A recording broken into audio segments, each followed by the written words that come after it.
So this is reaction 1 of your Measure Energy Flow in Chemical Reactions lab. So for the first one, we're going to be using calcium oxide, and we're going to use 1 gram of it in the plastic baggie. So I'm going to put the plastic baggie on the scale, and you can see it weighs 2.7 grams, so I'm going to zero it out.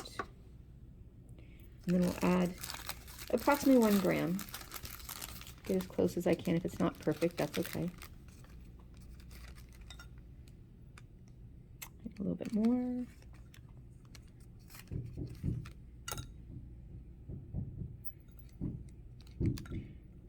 A hair.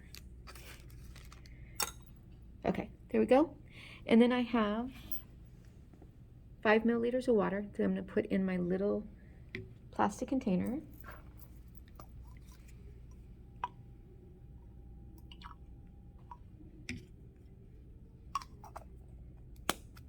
Okay, and I'll put this in my baggie.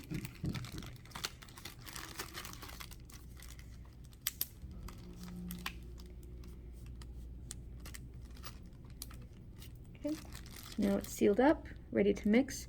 So I put in the bag sealed just in case anything flies out, but then I'm going to, I made a mistake. So before I do this, I gotta measure my temperature of my water before I mix it. So I gotta measure my start temperature of my water and my after temperature of the water. So let me measure the temperature of the water. Let me get my thermometer.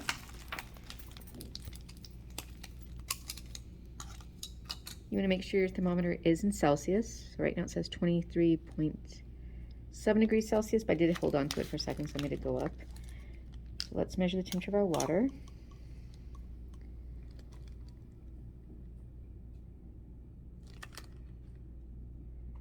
So it's at 23.6, which makes sense because that's the temperature of the room. So now I'll see it back up.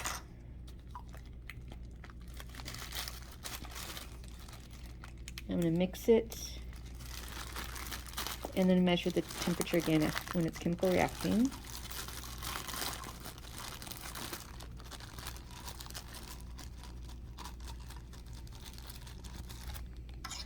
Put my thermometer in.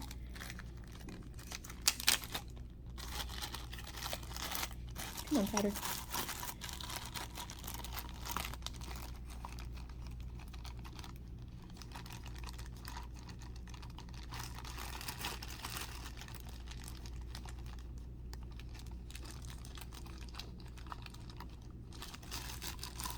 See, the temperature's gone up a little bit, and I'll put it more sideways in a second.